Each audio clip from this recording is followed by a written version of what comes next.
Muéstrese como un amigo, pero actúe como un espía. Es de fundamental importancia saberlo todo sobre su rival. Utilice espías para reunir información valiosa que le permita mantener siempre una ventaja sobre él. Y mejor aún, haga usted mismo de espía. Aprenda a sondear con cuidado a la gente en corteses encuentros sociales. Formule preguntas indirectas para lograr que el otro revele sus intenciones y sus debilidades. Toda ocasión es buena para ejercer el arte de espionaje. Observancia de la ley. Joseph Dubin fue sin duda alguna el más grande de los Marsans de su época. Entre 1904 y 1940 monopolizó casi por completo el millonario mercado estadounidense de los coleccionistas de arte. Pero había un cliente al que no conseguía atraer, el industrial Andrew Mellon. Dubin se juró que antes de morir lo ganaría como cliente. Los amigos de Dubin consideraban que aquel era un sueño imposible, pues Mellon era un hombre cerrado y taciturno. Las historias que éste había oído acerca del gregario y elocuente Dubin no le agradaban en absoluto. Así que había dejado bien en claro que no tenía el menor deseo de conocerlo. Sin embargo, Dubin dijo a sus incrédulos amigos: Mellon no solo va a comprarme una obra de arte, sino que pasaré a ser su proveedor exclusivo.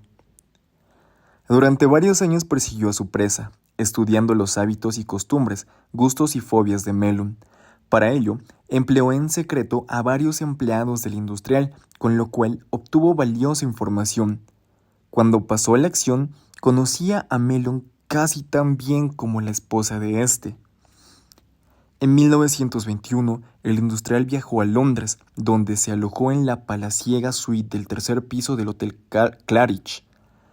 Dubin ocupó una suite situada inmediatamente debajo de la de Mellon, en el segundo piso. Había pedido a su valet que trabara amistad con el valet de Mellon.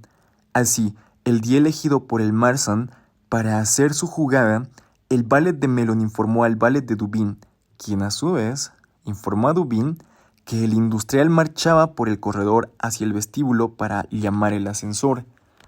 Segundos más tarde, Dubin subió al ascensor y ¡oh, sorpresa! Allí estaba Mellon. «Buenas tardes, señor Mellon», dijo el Marsan, y se presentó. «Voy a la National Gallery para ver unos cuadros». ¡Qué casualidad! Aquel era justamente el lugar al que iba Mellon. Así que Dubin tuvo la oportunidad de acompañar a su presa hacia el sitio preciso que aseguraría el éxito de su gestión. Dubin conocía de memoria el gusto del industrial, y mientras ambos deambulaban por el museo fascinó al magnate con sus conocimientos. Daba la casualidad de que ambos tenían gustos muy similares. Mellon quedó gratamente sorprendido. Aquel no era el Dubin que había imaginado, sino un individuo encantador y discreto que obviamente tenía un gusto exquisito. De regreso a Nueva York, Mellon visitó la exclusiva galería de arte de Dubin y se enamoró de la colección que éste exhibía. Lo más asombroso era que todas las obras eran del estilo que él deseaba poseer. Durante el resto de su vida, Mellon fue el mejor y más generoso cliente de Dubin.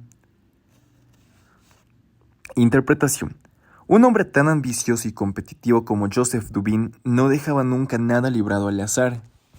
¿Qué sentido tiene esperar un golpe de fortuna para que permita seducir a tal o cual cliente?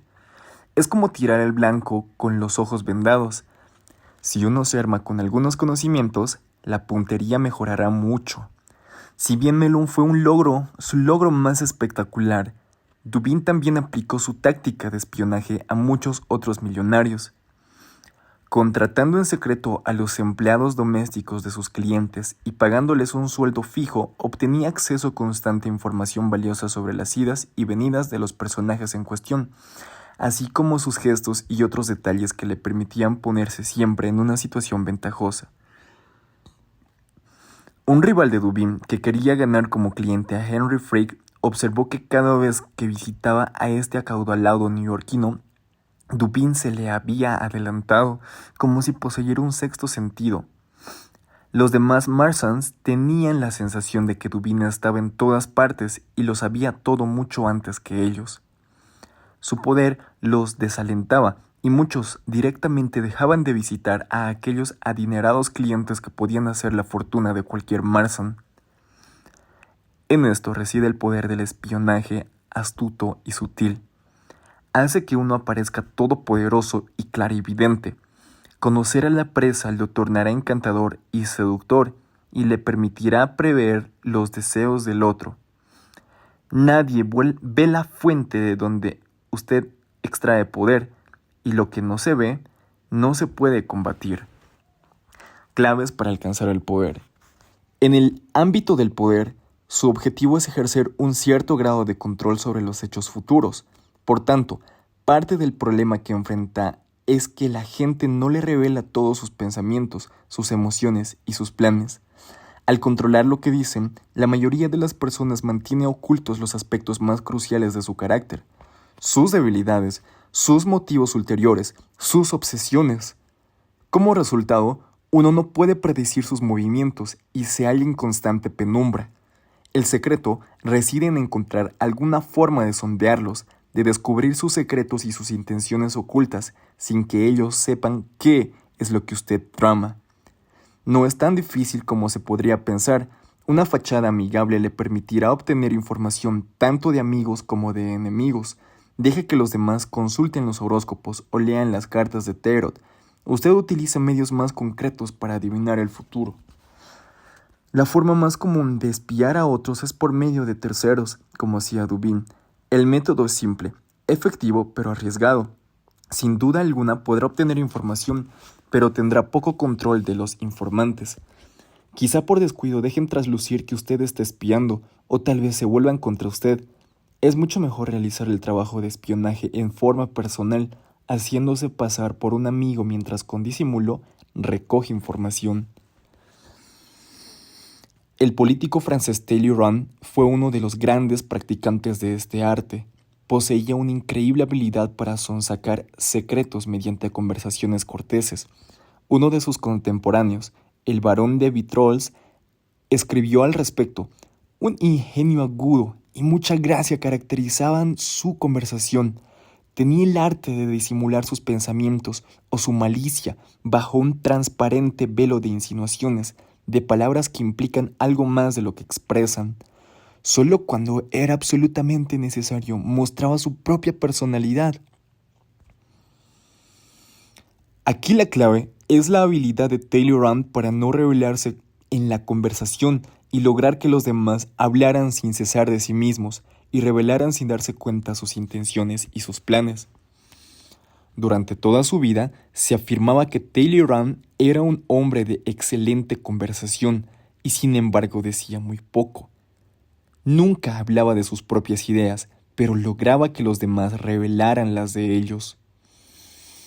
Organizaba cordiales juegos de acertijos para los diplomáticos extranjeros, amenas reuniones sociales en las cuales él sopesaba con cuidado cada una de sus palabras, y entre juegos y bromas sonsacaba confidencias y obtenía información muy valiosa para su tarea como canciller de Francia.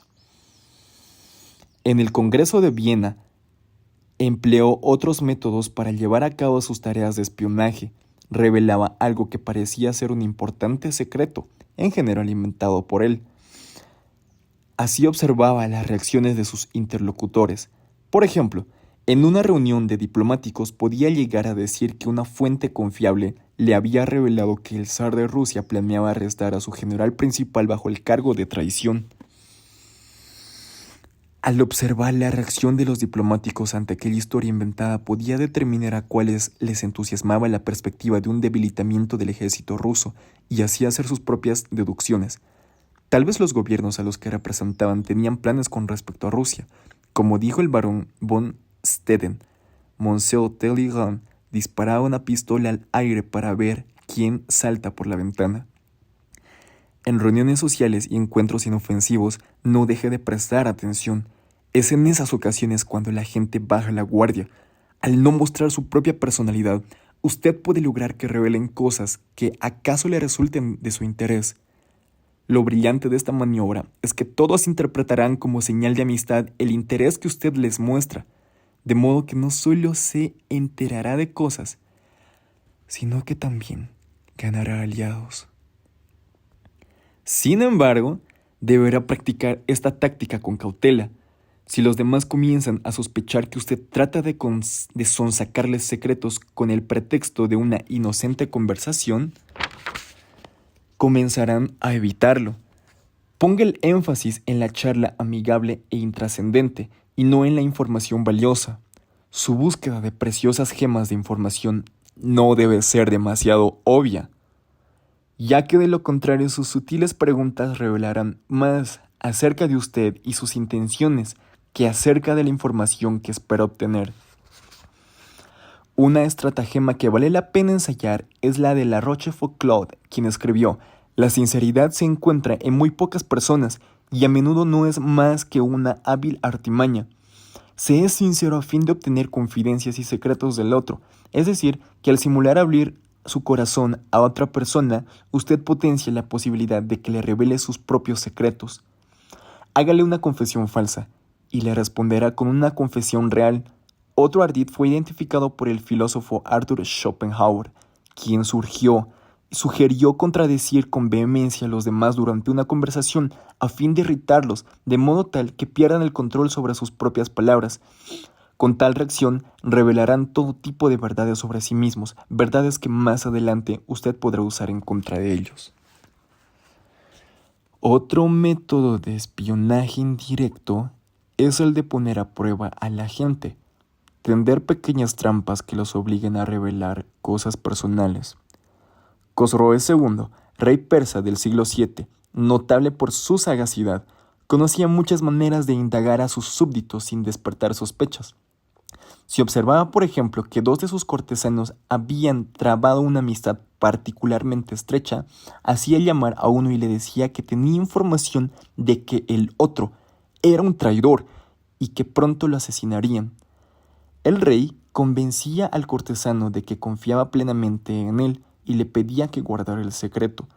Luego observaba con atención a los dos hombres. Si veía que el segundo cortesano no había modificado su conducta para con el rey, y llegaba a la conclusión de que el primer cortesano había guardado celosamente el secreto. Lo ascendía y más adelante le decía: «Pensaba hacer asesinar a su amigo debido a cierta información que me había llegado, pero al investigar más a fondo, descubrí que la información era falsa». Si por el contrario, el segundo cortesano comenzaba a evitar al rey y actuaba de modo distante y tenso, Cosroes sabía que el secreto había sido revelado. Al otro cortesano lo llamaba de su corte tras hacerle saber que toda la historia no había sido más que una prueba, pero que a pesar de que el hombre no había hecho nada, ya no podía confiar en él. El primer cortesano, en cambio, el que había revelado el secreto, era desterrado del reino de Cosroes. Esto podrá parecer una extraña forma de espionaje, ya que no tiene la finalidad de revelar información concreta, sino el carácter de un individuo. Sin embargo, a menudo es la mejor forma de resolver problemas antes de que aparezcan. Al tentar a la gente a realizar determinados actos, usted, entre otras cosas, aprende mucho sobre la lealtad o la sinceridad de los demás. Y este tipo de conocimiento suele ser el más valioso de todos. Armado con él, podrá predecir las acciones futuras de los otros. Imagen: el tercer ojo del espía. En un país poblado por hombres con dos ojos, el tercer ojo otorga la omnisciencia de un dios. Usted ve más allá que los demás y ve el interior de los otros. Nadie está a salvo del tercer ojo, salvo usted. Autoridad: la razón de que un soberano brillante y un sabio general conquisten al enemigo donde quiera que vayan y de que sus logros sobrepasen a los del hombre común es su conocimiento previo de la situación del enemigo. Ese conocimiento previo no puede obtenerse de los espíritus ni de los dioses, ni por analogía con hechos del pasado ni mediante cálculos astrológicos. Siempre debe obtenerse de hombres que conocen la situación del enemigo, de los espías. Sun Tzu, el arte de la guerra. Invalidación. La información es fundamental para ejercer el poder, pero así como usted espía a los demás, debe saber que los demás lo espiarán a usted. Una de las armas más poderosas en la lucha por la información es, por lo tanto, la de suministrar información falsa. Como dijo Winston Churchill, la verdad es algo tan precioso que siempre debería estar custodiada por un séquito de mentiras. Es necesario que usted se rodee de una custodia de este tipo, a fin de que nadie pueda penetrar su verdad. Al distribuir información a su propia elección, usted controla el juego. En 1944, los bombardeos nazis a Londres se intensificaron en forma repentina. Cayeron sobre la ciudad más de 1000 bombas B-1 que mataron a más de 5000 personas e hirieron a muchas más. Sin embargo, de alguna manera los alemanes nunca lograron dar en sus objetivos. Las bombas dirigidas al Tower Bridge o a Piccadilly caían fuera de la ciudad, en suburbios menos poblados. La razón de tal falta de puntería era que al dirigir los misiles a sus objetivos, los alemanes confiaban en la información de los agentes secretos que se habían introducido en Inglaterra. Lo que no sabían era que aquellos agentes habían sido descubiertos y reemplazados por agentes británicos que le pasaban información sutilmente falsa. Las bombas caían cada vez más lejos de sus objetivos. Al final de la campaña, caían sobre pastizales en el campo. Cuando usted suministra información equivocada, obtiene una gran ventaja. Si el espionaje le otorga un tercer ojo, la desinformación anula uno de los dos ojos de su enemigo, que convertido en cíclope, nunca dará en el blanco.